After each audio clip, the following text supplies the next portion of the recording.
Hello guys, hello Sagittarius, welcome dito sa aking channel, Kapalaran 888. Welcome guys.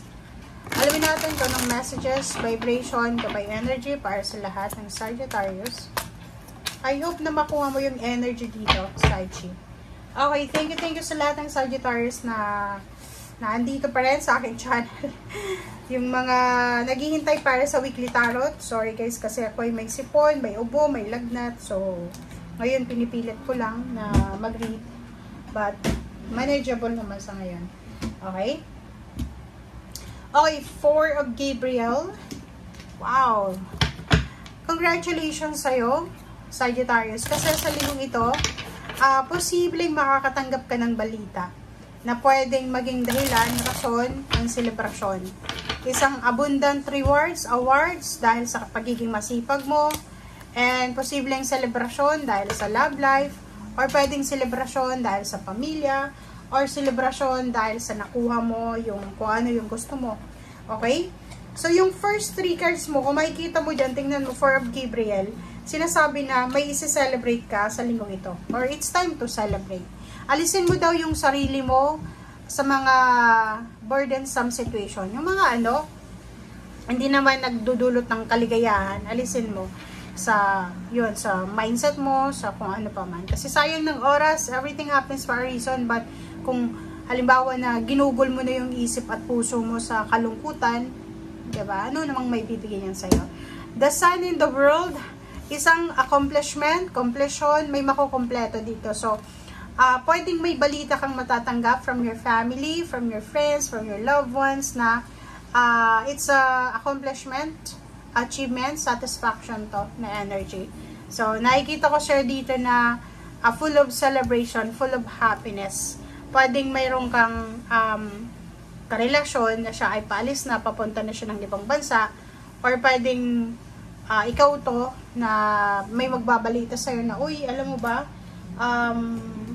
mapopromote ka, ganyan-ganito. So, kung may mga restrictions kayong pinagdadaanan, like for example, marami kayong pagsubok sa buhay na pinagdadaanan, sinasabi na this week ay posibleng matatapos na siya.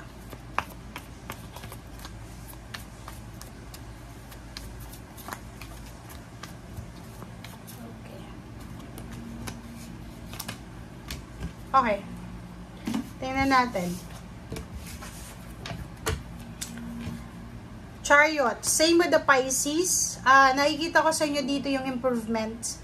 So, halimbawa may ginagawa ka sa ngayon, may tinatapos ka, posibleng matatapos mo siya sa linggong ito. Pwedeng dokumento, papeles, or anything. Pwedeng travel, pwedeng iba sa inyo gustong lumipat ng trabaho, lumipat ng negosyo, lumipat ng lugar. And nakikita ko sir dito na posibleng makapag-desisyon ka na sa linggong ito.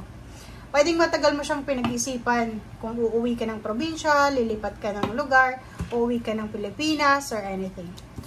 Nakikita ko sir dito na pagod ka na sa mga away, diskusyon, kompetisyon, and lalo na sa mga Sagittarius na naghihintay.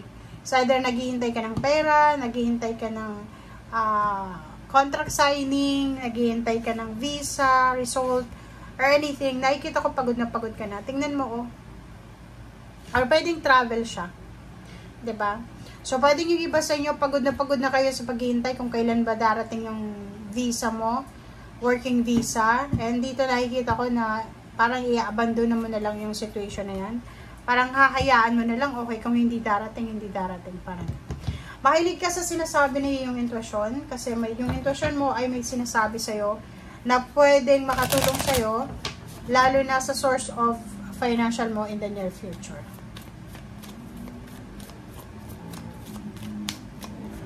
Okay. Wow.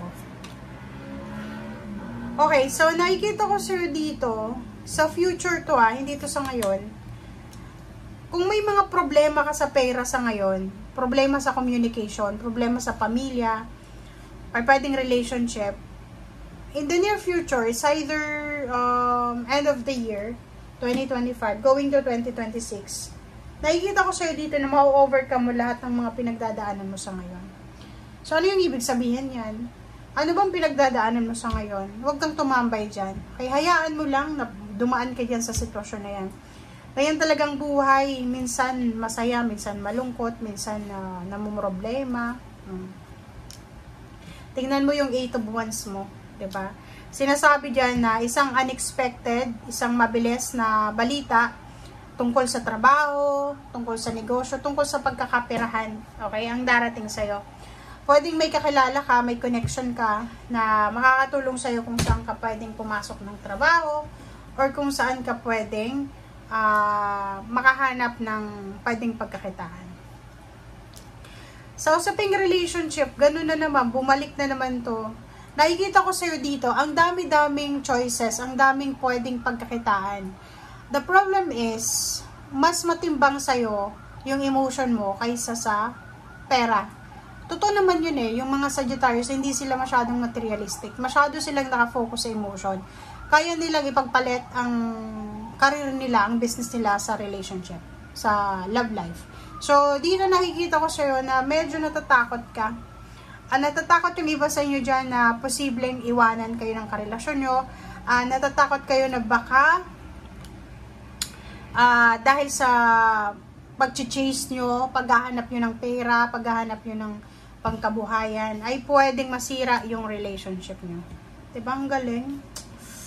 Nakikita ko sa'yo dito, dalawa yung barahan na 10 of Wands. Pagod na talaga yung iba sa inyo eh.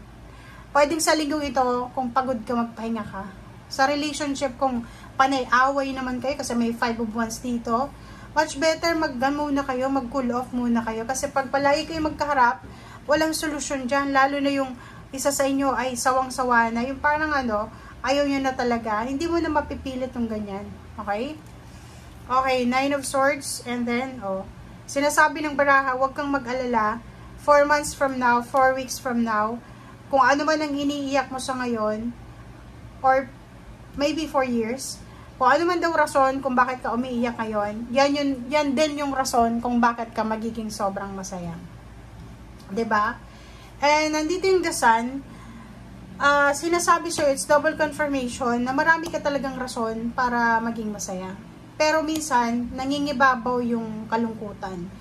Like dito, 'di ba? Ang example dito, pwedeng may makukuha kang balita na galing sa nanay mo, sa tatay mo, sa kapatid mo na may kailangan kayong i-celebrate kasi mayroong success mayroong Thanksgiving, parang ganun. But ikaw, since may problema ka sa love life mo, hindi ka masyadong masaya sa good news ng magulang mo, ng family mo, kasi focus mo yung love life mo. So nakikita ko sir dito, lahat ng problema may rason. I mean, may solusyon. So wag kang masyadong nakafocus sa problema mo na kahit may mga kailangan, 'di ba? May kailangan na ipagbunyi, ipag-celebrate, ipagpasalamat. Hindi mo yung ginagawa kasi nakafocus ka doon sa wala sa'yo. Okay? There's time for everything. So, kailangan nating maging matalino kung saan natin ilalagay yung oras, energy natin, love natin, and then yung aura natin, yung energy. Okay? Bye!